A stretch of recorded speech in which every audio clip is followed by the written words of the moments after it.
जयंती आणि लाल बहादूर शास्त्री यांची जयंती आपण बालसभेच्या रूपाने या ठिकाणी घेत आहोत। सर्वात प्रथम त्यांना मनपूर्वक असं अभिवादन करते आणि हे बघा प्रत्येक वेळेला जयंती पुण्यतिथी साजरी करण्याचा एक उद्देश असतो। तुम्हाला मी प्रत्येक वेळेला सांगताना तेच सांगत असते की आज त्यांच्या म्हणजे या रूपाने आपण त्यांचं जे कार्य आहे ते आठवत असतो आणि नव्याने त्या कार्याला एक छान प्रकारे प्रेरणा देण्याचं आपण या ठिकाणी काम करत असतो। आणि मला वाटतंय जन्मापासूनचा लाल बहादूर शास्त्रींचा आणि महात्मा गांधींचा अगदी प्रायमरी स्वरूपात थोडक्यात तुम्ही या ठिकाणी त्यांचा इतिहास सांगितलेला आहे। परंतु बाळांनो जयंतीच्या निमित्ताने मला सांगण्याचा एक प्रत्येक वेळेला एक खास असा उद्देश असतो की ह्या गोष्टी आपल्या स्मरणात राहतात, परंतु त्यांच्या जीवनात तुमचं जे वय आहे आता बालवय, या बालवयामध्ये त्यांच्या जीवनात काही घडलेल्या फक्त 2 ते 3 गोष्टी मी दोघांच्याही तुम्हाला या ठिकाणी सांगणार आहे की जेणेकरून आपण त्या आत्मसात करतो आणि आत्मसात करून आपण त्यांचं याच्या रूपाने काहीतरी घेण्याचा नक्कीच प्रयत्न करत असतो। पहा राष्ट्रपिता महात्मा गांधी उगाच त्यांना म्हणजे एक पदवी नाही मिळत, काहीतरी कार्य करावं लागतं, काहीतरी मोलाची देणगी द्यावी लागते, त्यावेळेला त्या व्यक्तीचं नाव या ठिकाणी काढलं जातं। पहा तुमच्या वयाचे महात्मा गांधी जे असताना एक छोटासा किस्सा सांगते मी। आपण शाळेत येताना बाळांनो चप्पल घालतो, बूट घालतो, काही काहींचे खूप छान छान, काही काहींचे असे म्हणजे ज्यांना हवे तशा ह्याचे आकारेच तुम्ही चप्पल आणि बूट शाळेत घालून येत असता पहा। परंतु त्या काळी महात्मा गांधींच्या पायात ती चप्पल, तिला त्यावेळेला वाहन म्हणायचे बघा, वाहन। अजूनही जुनी लोक वाहन या नावाने संबोधतात बघ त्या गोष्टीला। पायात ती चप्पल तुटली होती, बरेच दिवस त्यांच्या पायात चप्पल घालायला नव्हती, म्हणून त्यांचा जो सेवेकरी होता महात्मा गांधींचा, त्यांनी काय केलं, त्याला वाटलं की आपण कितीही काही केलं सांगितलं महात्मा गांधींना तरी ते चप्पल आणणार नाहीत बाळांनो। मग त्यांनी ती स्वतःची चप्पल नीट करायला टाकली। नीट वगैरे करून आल्यानंतर महात्मा गांधींनी पाहिलं की आपल्या पायात चप्पल घालायला नाहीये आणि मग त्यांनी असं विचार केला, त्याला विचारलं अरे माझी चप्पल कुठे आहे, त्यांनी काय उत्तर दिलं असेल, कोण सांगू शकेल का? तर तो म्हणाला तुम्ही करणार नाही, तुम्ही हे घालणार नाही पायामध्ये किंवा तुम्ही आणणार नाही, म्हणून मी ती चप्पल काय केलेली आहे नीट करायला दिलेली आहे।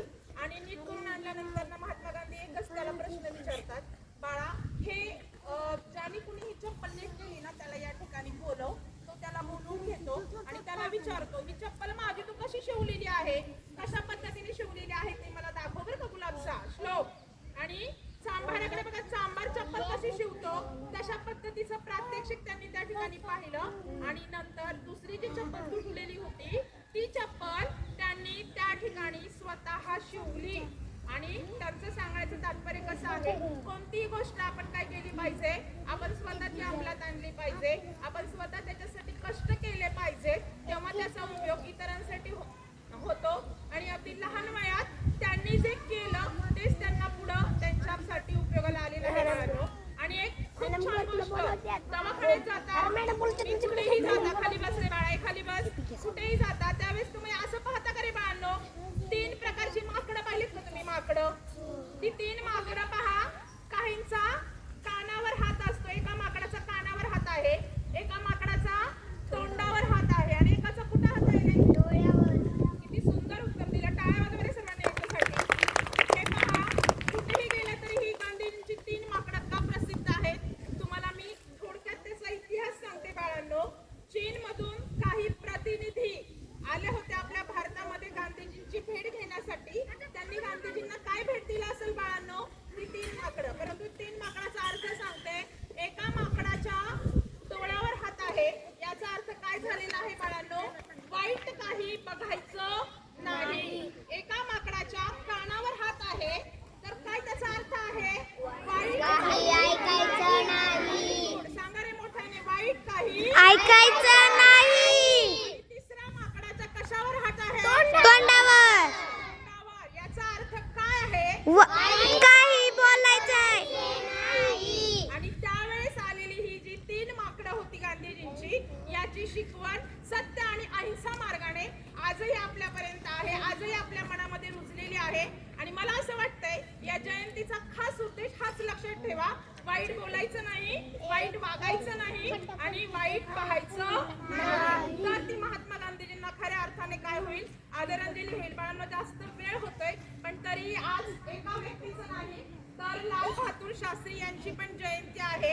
अगदीच त्यांचा इतिहास सांगण्यापेक्षा त्यांचीच अशीच एक छोटीशी तुम्हाला सर्वांना बोधकथा ऐकायला आवडते.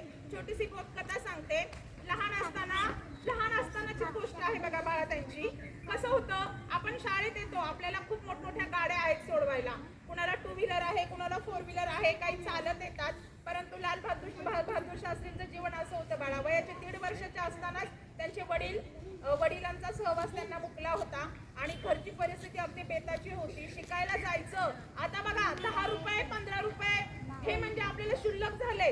परंतु त्यावेळेला 1 रुपया आणि 1 पै असं म्हटलं जायचं बघा. 1 रुपया आणि 1 पै अशा हिशोबाने ते जग चाललं जायचं. 1 पै सुद्धा त्यांच्याकडे द्यायला नसायची. जायचं तर दूर आहे, समजा इथून पाटस पर्यंत जायचंय, अंतर लांब आहे ना बाळांनो जाण्याचं. आणि मग जाताना सुद्धा मध्ये काय लागायचं, एक ओढा लागायचा, असा ओढा.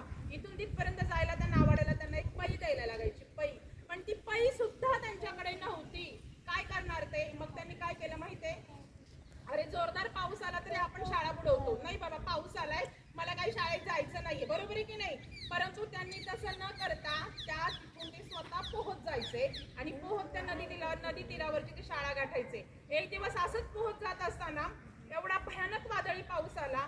काही लोक त्या बाजूला होती आणि त्या बुडता बुडता अक्षरशः लाल बहादूर शास्त्री वाचले बाळांनो.